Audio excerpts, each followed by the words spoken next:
We are here together once again to note the very real and important momentum that this critical legislation, the James Zadroga 9/11 Health and Compensation Act, is gaining in both the House and the Senate. Let me begin by thanking everyone that Carolyn did by reference.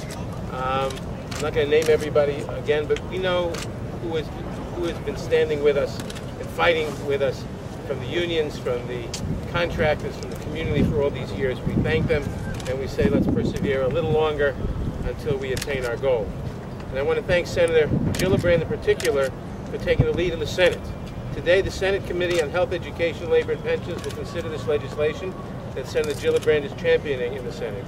Just last month, the House version of the bill, of which Congresswoman Maloney and I are sponsors, was favorably reported by the Energy and Commerce Committee.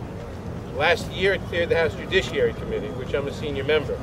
All of this movement signals progress, slow but steady, toward our goal of providing justice to the thousands of first responders and survivors who are sick because of their exposure to the toxic dust on and after 9/11.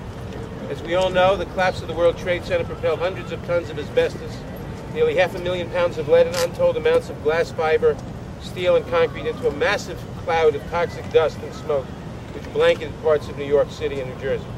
Fires burned for many months, emitting a host of deadly substances into the air. In the days and weeks after 9/11, thousands of workers and volunteers selflessly came from across the country, across New York City, but across the country, to help. They worked incredibly hard and under unfathomable conditions. And they did not ask questions because there was a critical job to be done for whose doing we all owe them a tremendous debt. Some of us warned then that the air was not safe to breathe and that our courageous first responders were not being afforded proper protection from dangerous toxins as they worked on and around the pile. But the Bush administration and the EPA, despite ample evidence to the contrary, kept falsely proclaiming that the air was safe to breathe and did not provide the proper respiratory protection, did not enforce the OSHA laws as the OSHA laws were enforced at the Pentagon. As a result, many people toiled for months on that toxic pile at Ground Zero without proper protection. They were unnecessarily exposed to hazardous toxins because of what the government, the federal government in particular, said and did or did not do. And now thousands of them are sick. The truth is stark. Thousands of people were killed by the terrorists, and thousands more were doomed to lifelong illnesses and early deaths by the actions of our own government. And for 8.5 long years, the government has failed to fully pay the debt we all owe to these citizens and non-citizens.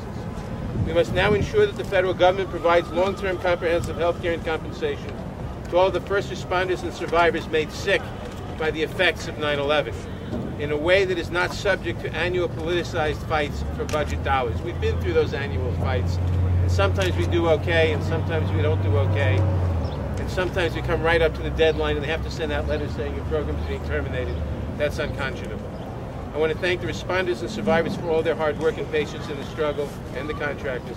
I want to thank Senator Gillibrand for taking this issue on in the Senate, and Congresswoman Maloney, my partner in this, for continued leadership in the House. It's time we passed this bill. It's time we brought it to the floor of the House, which I'm confident we will do soon. And it's time we got started in the Senate. And I thank Senator Gillibrand for leading the effort to get it started and moving in the Senate. Thank you very much.